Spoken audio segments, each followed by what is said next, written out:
making it gluten-free so you don't have to. So I'm going to be trying some gluten-free recipes so that we can figure out the best ones for all our favorite desserts and treats. This one is a cinnamon bun recipe. I've tried about 5 to 10 different recipes over the years, and this is absolutely my favorite. It's the one I always come back to, and this is the one that even people who eat gluten food say that it tastes like Cinnabon, and it's just really good. So we're gonna start with some butter, as always with cinnamon buns, and you're gonna do a 1/4 cup, and you can be generous here. We're gonna put it in the microwave and we're going to melt it down, and then we will add in the yeast. So let's do that now. And we'll pop this in the microwave for about 20 seconds, but that's based on your own microwave. Now, the only thing about this recipe is you are going to need a candy thermometer so that you're able to tell the temperature, because you want to make sure that your butter isn't too hot when you add the yeast, or else it won't bloom properly. Okay, so now that we have the butter melted, we're going to add 1 cup of milk and 1 tablespoon of sugar. So I'm using a lactose-free milk, but you can also use a regular lactose milk as well as a substitute milk could also work. I just haven't experimented with it. So this is 1 cup going in. This is a measuring cup I'm pouring it into, but it's just easier to pour it separately to make up for the spill, because spills happen. Now with this, we're gonna mix it around because the butter's gonna get cold again because it's cold milk. So we're just gonna wanna mix it in so that it stays all smooth. And then we add our 1 tablespoon of sugar. So this is gonna be a white sugar we're gonna be adding. And we'll mix it all together. Now this is where the candy thermometer part comes in. We're going to put this back into the microwave. So we finally got our butter and milk and 1 tablespoon of sugar up to 110 degrees Fahrenheit, which is about 43 degrees Celsius. So now we're going to add in our yeast. This one is a gluten-free yeast, but it's a quick rise instant yeast. So we are going to just open it up, put it in, and then we're gonna let it bloom and leave it for 8 minutes. Now what we're gonna do is we're gonna give it a very, very gentle turn so that it kind of gets incorporated. Very gentle.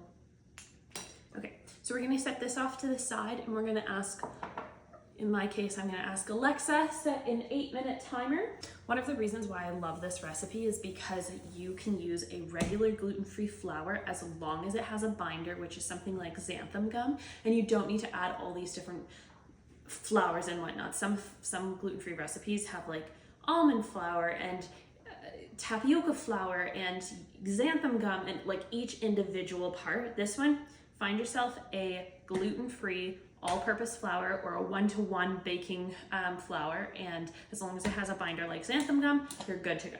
So we're gonna add 2.5 cups of flour. What I like to do is I like to take a butter knife or something like that and just keep everything nice and level. So what I would do is I would just tap so that it gets down, but not packing it down. And then just swipe off the top, and you can fill in any gaps that you see. And so 1, that's a 1/2 cup. And then we're gonna add 2 full cups. Now we're gonna add the baking powder, which is going to be 2 teaspoons. Can't remember everything, so I do have a recipe with me always. Oops. Make sure to use the flat side. But I do the exact same thing for this. And with flour, you don't need to sift it in. We said 2. Yeah, you don't need to sift in flour. It's just the way it works. If you use something like icing sugar, where you need it to be like a really smooth consistency, you sift it in. So that's that contraption that you can sift in like this. But here you don't need to sift it in. So we've got 2 of those. And then we're gonna add some salt. So for salt, we only need a little pinch. Some people will just pinch it in. I like measurements, so we're gonna do 1/4 teaspoon. For this one, we can just shake it off and kind of eyeball it. Perfect. Just a whisk, and it's very light, so I'm just gonna mix them together so it's kind of incorporated. And then we can set this to the side. And now to our yeast, butter, a little bit of sugar, and our milk. You can see that it's bloomed. It looks like it's foamed up. If yours doesn't foam up, that means that maybe it wasn't the right temperature, so that 110 or 43 Fahrenheit and Celsius, or it could have been that your yeast is too old or stale. So you want to just make sure you're looking at the expiration date. So I have 1 egg. Make sure you mix it up so that it's the egg whites and the egg yolks are combined. So I'm going to put that in there. And then I'm also going to add 1/3 a cup of sugar. So we already added 2 tablespoons, but now I'm going to add 1/3 of a cup of sugar. So when you do this, you want to make sure you're just stirring really gently. You want to make sure it all gets combined, but you don't want to be, imagine hurting the foam.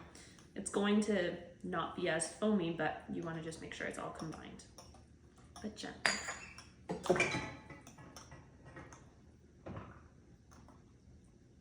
Once everything is combined, you're going to add the wet ingredients into the dry ingredients. You're going to do it in about 2 to 3 batches.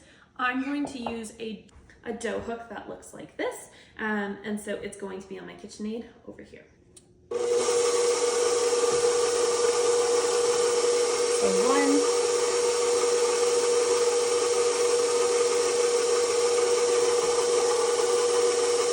2,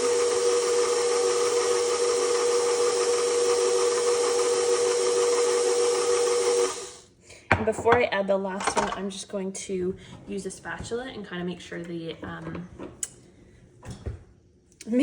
the flour is getting into the actual mixture from the sides.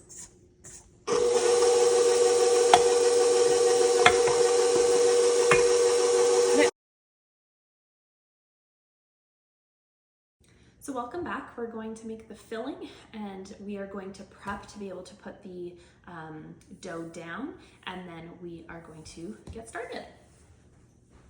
So the filling says to use sugar. It doesn't specify white sugar versus brown sugar. I would highly suggest you use brown sugar. So for the filling, we're going to do 1/2 cup of brown sugar. For brown sugar, you want to make sure it's nice and packed in there.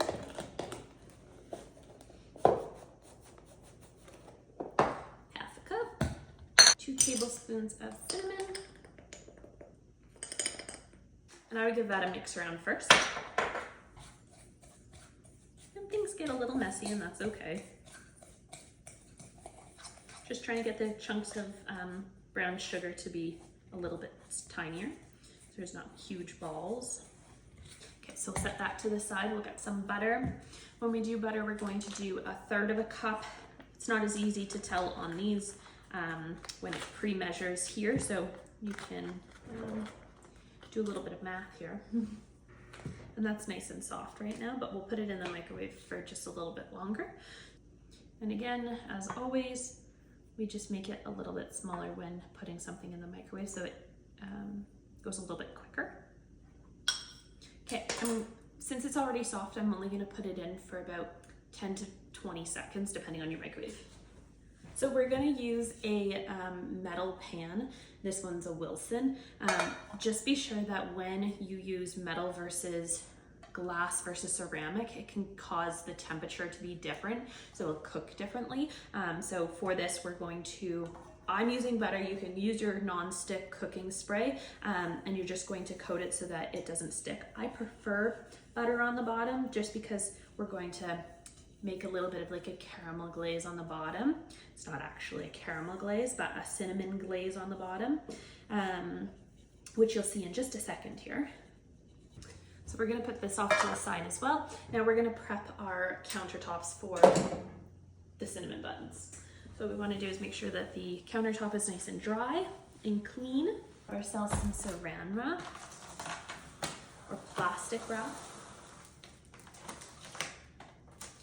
And you're going to lay it down.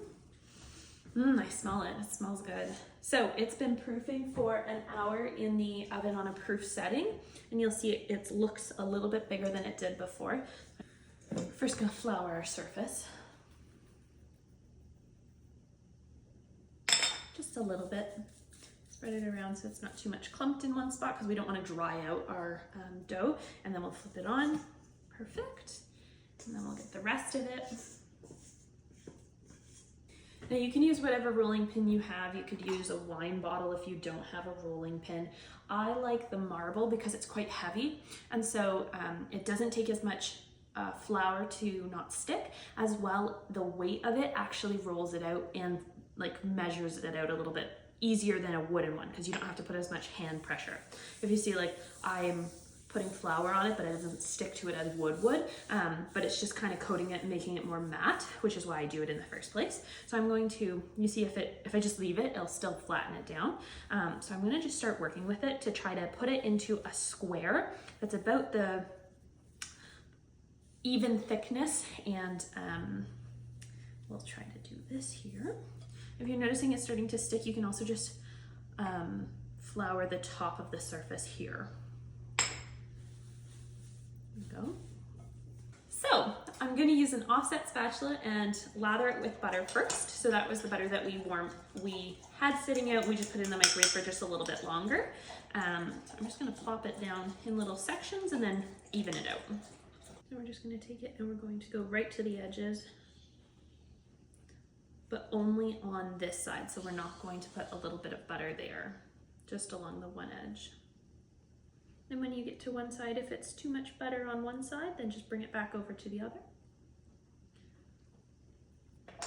There we go. Now we're going to take our cinnamon brown sugar mixture that we've mixed together, and we're just going to sprinkle it over top.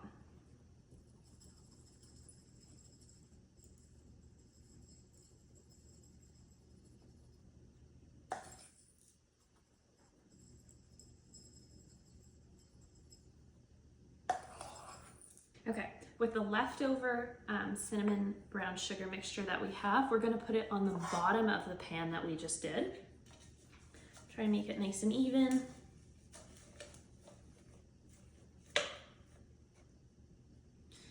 And then just pat it down. And this is going to make a really nice ooey gooey glaze at the bottom. So that's set to go for us. And the next thing we're going to do is we are going to roll it.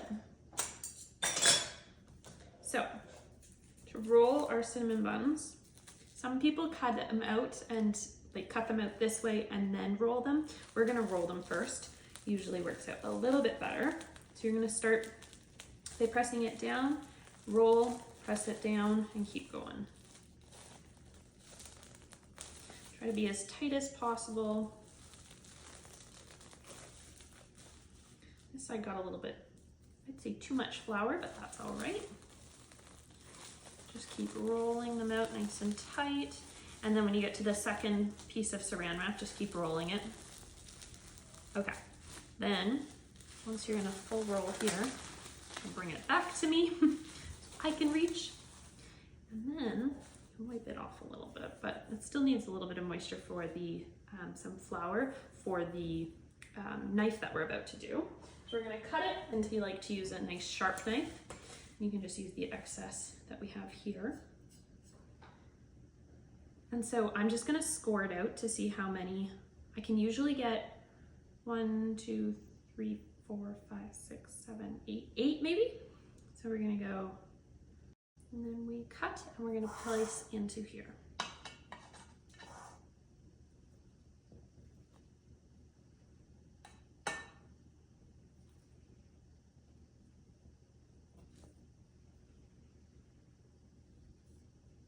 Perfect.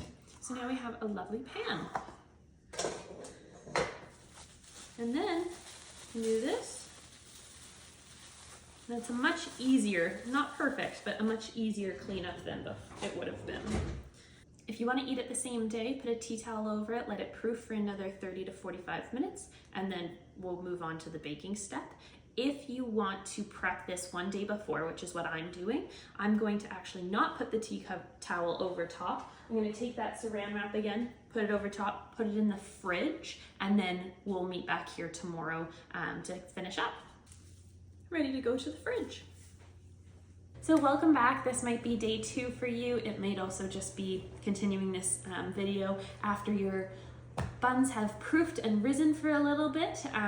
It's going to be about 30 to 45 minutes if you are making them right same day. If you left them in the fridge overnight, then this would be an hour and a half or so to 2 hours of proofing.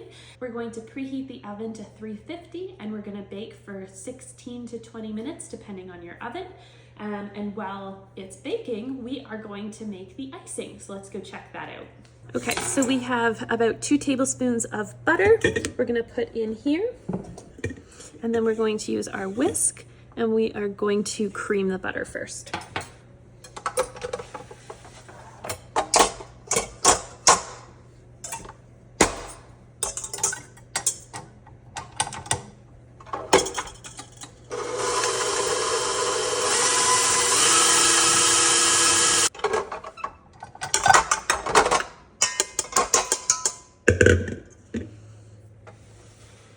Okay, we're now going to add 1 cup of icing sugar.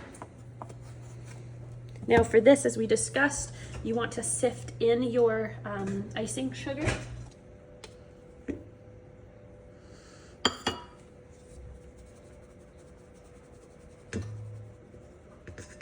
You're going to use half a teaspoon of vanilla.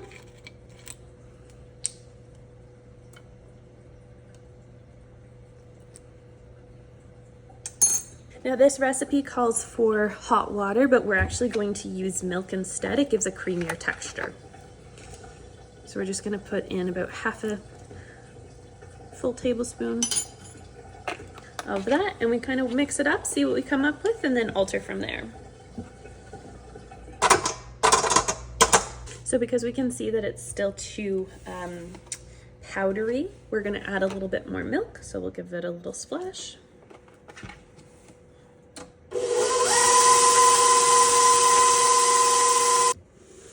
So now, remembering this recipe, this actually doesn't look like enough icing for the cinnamon buns, so I'm actually going to double the batch. I'm just going to keep adding it into here.